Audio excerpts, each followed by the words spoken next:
நம்ம சேனலை பற்றி இன்னும் தெரியாமல் இருக்கிறவங்க கங்கை ஹெர்பல் கிச்சனை சர்ச் பண்ணிட்டு like, share, comment and subscribe பண்ணிக்கோங்க. மறக்காம பெல் ஐகானை பிரஸ் பண்ணிக்கோங்க so that you get notified. Hi viewers, வணக்கம். Welcome to Gangai herbal kitchen.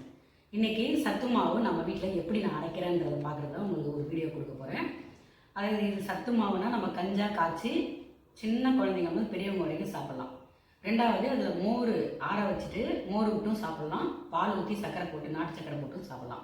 அது எப்படி பண்ணேனா அப்படின்றத உங்களுக்கு நான் ஷேர் பண்ணுறேன், சரிங்களா? நான் வந்து பாரம்பரிய அரிசியில் என்ன அரிசி உங்கள்கிட்ட கிடைக்குதோ எல்லா அரிசியுமே நான் வந்து இந்த டம்ளரால் ஒரு 200 எல்லாத்துலேயும் இந்த டம்ளரால் ஒரு டம்ளர் சேர்த்துக்கிட்டேன் நான், சரிங்களா? உங்ககிட்ட என்ன இருக்கோ நீங்கள் அது மாதிரி சேர்த்துக்கோங்க. அது அவங்கவுங்களுடைய சௌகரியம் தான். கொண்டக்கடலை சேர்த்துருக்கேன், நான் வெள்ளை கொண்டக்கடலை சேர்த்துருக்கேன், நீங்கள் கருப்பு வேணாலும் சேர்த்துக்கலாம், ஓகேங்களா? பச்சை பயிறு சேர்த்துருக்கேன், உளுந்து கொஞ்சம் சேர்த்துருக்கேன், கவுனி அரிசி சேர்த்துருக்கேன், மாப்பிள்ளை சம்பா சேர்த்துருக்கேன், கொள்ளக்கார சேர்த்துருக்கேன், பார்லி சேர்த்துருக்கேன், ரத்தசாலி அரிசி சேர்த்துருக்கேன், மணிச்சம்பா சேர்த்துருக்கேன், சாமை, திணை, குதிரவாளி என்ன உங்ககிட்ட கிடைக்குதோ எல்லாத்தையுமே சேர்த்துக்கோங்க. இது வந்து இப்படி அப்படின்னு அந்த இதை தான் போடணும் அதை தான் போடணும் அப்படிலாம் கிடையாது. எந்த பாரம்பரிய அரிசி உங்ககிட்ட இருக்கோ அதை நீங்கள் சேர்த்துக்கோங்க. சிறுதானியமும் அப்படிதான், உங்களுக்கு கிட்ட என்ன கிடைக்குதோ அதை சேர்த்துக்கோங்க. அதாவது ஸ்கின் ப்ராப்ளம் இருக்குது அப்படின்றவங்க மட்டும் வரகு அவாய்ட் பண்ணிவிடுங்க. எனக்கு தெரிஞ்ச கருத்தை நான் ஷேர் பண்ணுறேன், சரிங்களா? அதனால் எல்லாத்தையும் இது என்ன பண்ணணும்னா நைட்டே எல்லாத்தையுமே ஊற வச்சுருங்க. இந்த பாரம்பரிய அரிசி, இந்த கொண்டக்கடலை எல்லாத்தையுமே நைட்டே ஊற வச்சுருங்க. ஊற வச்சுட்டு காலையில் எழுந்து நல்லா ஒரு 7-8 முறை 10 முறை கூட நல்லா அலம்பிட்டு ஒரு வடிகட்டி போட்டு வடிகட்டிட்டு நல்லா ஃபேனில் மட்டும் கொஞ்சம் நேரம் விட்டுருங்க. அப்புறமே என்ன பண்ணுங்கள், வெயிலில் கொண்டு போய் நல்லா காய வச்சுருங்க. நான் இன்னையோட 4வது நாள் காய வச்சு எடுத்திருக்கேன். இப்போ காய வச்சதோட மட்டும் இல்லாமல் இது என்ன பண்ணுவேன்னா கடாயில் போட்டு லைட்டாக சூடு வர வரைக்கும் வறுத்துட்டு எடுத்துன்னு போய் மிஷினில் கொடுத்து அரைச்சிட்டு வந்துடுவேன். இதுதான் என்ன பாரம்பரிய அரிசி சேர்த்துருக்கேன்னா இதில் வந்து உங்களுக்கு தேவையான நட்ஸ் என்னென்ன உங்ககிட்ட இருக்கோ நீங்கள் எல்லா நட்ஸும் சேர்த்துக்கோங்க. நான் என்கிட்ட இருந்தது பாதாம், பிஸ்தா, முந்திரி இருந்தது சேர்த்துக்கிட்டேன், உடச்சக்கடலை சேர்த்துக்கிட்டேன், வேர்க்கடலை சேர்த்துருக்கேன், ஏலக்காய் சேர்த்துருக்கேன். இப்போ ஏலக்காய் நீங்கள் ஏலக்காய் போடுறீங்களா, சுக்கு போட மாட்டீங்களான்னு சில பேர் கேட்பீங்க. உங்களுக்கு வேணும்னா சுக்கு போட்டுக்கோங்க. நான் இந்த தடவை ஏலக்காய் போட்டு பண்ணுறேன், அடுத்த முறை சுக்கு போட்டு பண்ணுவேன். நம்மளுடைய விருப்பத்தை பொறுத்து தான், ஓகேங்களா? இதை மாதிரி தான் நான் வந்து அரைக்கிறேன்.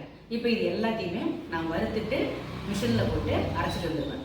இதை மாதிரி அரைச்சிட்டு வந்துட்டிங்கன்னா நீங்கள் என்ன பண்ணலாம்னா கொஞ்சம் அரைச்சிட்டு வந்தோடனே அந்த சூடு இல்லாமல் நல்லா காய வச்சு வீட்டில் வந்து ஒரு துணியோ இல்லை பேப்பரோ தாம்பளத்தட்டோ அதை போட்டுக்கோங்க. போட்டு நல்லா இது பண்ணி அந்த சூடுலாம் போனதுக்கப்புறம் ஒரு டப்பாவில் போட்டு வச்சுக்கோங்க.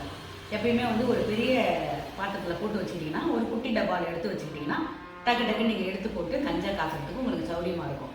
மொத்தமாக அந்த டப்பாக்குள்ளே போட்டிங்கன்னா எப்பயாவது நம்ம எடுக்கும்போது தண்ணி பட்டுச்சுன்னா மட்டும் வீணாக போயிடும், சரிங்களா? ஆனால் இனிமேல் வர்றது வீணால் தான் அந்த மாதிரி ஆகிறதுக்கு வாய்ப்பு இல்லை. சின்ன பசங்கள்லாம் சமைக்கிறாங்க, அடுப்புங்கரில் எல்லாரும் போய் பண்ணுவோம், வயதானவங்களும் இருக்காங்க அப்படின்னும் போது ஒரு பெரிய பாத்திரத்தில் நீங்கள் எடுத்து அரைச்சி வச்சுட்டு சின்ன பாத்திரத்தில் எடுத்து யூஸ் பண்ணிக்கிட்டிங்கன்னா நல்லா இருக்குங்க. மழை நாளில் தான் வந்து நீங்கள் கொஞ்சம் சேஃப்டியாக வச்சுக்கணும். இப்போ அருமையாக வச்சுக்கலாம். இதாங்க அளவு. இப்படி நீங்கள் ட்ரை பண்ணி பாருங்கள். சப்போஸ் உங்களுக்கு வந்து இது நிறைய பேர் சேல்ஸ் பண்ணுறாங்க, ஆனால் என்னை கேட்குறவங்களுக்கு மட்டும் ப்ரீ ஆர்டர் பண்ணாங்க, ப்ரீ புக்கிங் பண்ணாங்கன்னா நான் பண்ணித்தரேன். அதுவும் ஒரு செலக்டடான ஆட்கள் கேட்கும்போது என்னால் இல்லைன்னு சொல்ல முடியல. நான் பண்ணுறது எனக்கு தெரியல, நீங்கள் பண்ணுறது நல்லா இருக்குது அப்படின்னு கேட்குறவங்களும் இருக்காங்க. அதனால் உங்களுக்கு தேவைப்பட்டதுன்னா நீங்கள் ப்ரீ ஆர்டர் பண்ணிக்கோங்க, நான் செஞ்சு தரேன், ஓகேங்களா? அது நான் நீங்கள் இந்த அளவுகள் சொல்லிட்டேன். இதே மாதிரி நீங்களும் பண்ணிங்கனாலே எனக்கு சந்தோஷம்தான்.